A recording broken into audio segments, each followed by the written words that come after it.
My mind swims merrily in the air of others' thoughts. I think of others day and night and day. I have slipped into their minds and theirs in mine, and I can't take a breath. Nor do I want to, because I think it is perfectly normal. Apparently, my mind says to me, what is normal is thoughtful, and don't dare go to the absurd. Our lucidity is a pool of water that deceives. It deceives because it has a border, and the border of consciousness is not true. At the end of the border is a door, and at the door the fire of Prometheus, who had stolen it from heaven and had given it to mankind.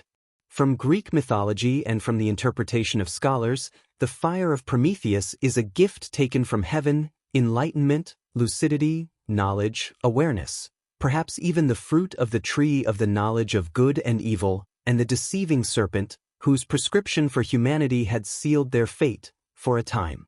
On my end, I had never been too curious about this fire, and had deferred it to a plaything for mythology.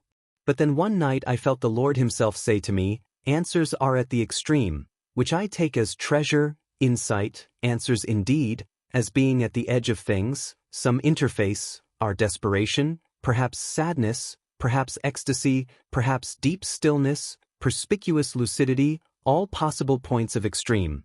This as opposed to the lull of sleep wherein our minds can find itself.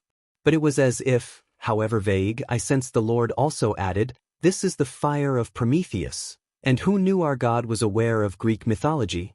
Even with my scarcity of understanding, I think this fire is best conceived as understanding itself, and here knowledge is inside understanding. But it is understanding in the context of two worlds, heaven and humanity, like anomalous fire. Understanding of truth is anomalous, understanding as a little flame in a dark world. More particularly, the whole stealing of the fire speaks to me of this interface, how we get the thing from that side into our side, as it were. It is found at the place of extreme, the edge of things, like I mentioned above, and the curious thing is that the trade from there to here is like two flowers, both closed up, closed buds. But when I stand there at the edge and hunger and seek, touching so my own bud, it opens, and when it touches the other side of the wall of understanding, that flower opens, our need and willingness, and reach for understanding is the exact trigger for the trade. In the meantime we know the door, and the place of treasure, as it is written, in the book of Colossians, it is God's hope that we attain to all the riches of the full assurance of understanding, to the knowledge of the mystery of God, both of the Father and of Christ, in whom are hidden all the treasures of wisdom and knowledge. Notice that understanding is hidden, and understanding is attainable. Perhaps outside the margin of the symbol of Prometheus, we can accept that divine structures exist straight from the hand of God, and among these are masculinity and femininity, divine fires, and when we stand in the dimensions with our thoughts in accusation towards destruction against masculinity or femininity, the accusation must be a fire inside us and will destroy us, like the vulture in the story of Prometheus, which would eat his liver each day as he is tied to a rock. And such people with such destructive wishes, however from pain and injury, must be left alone.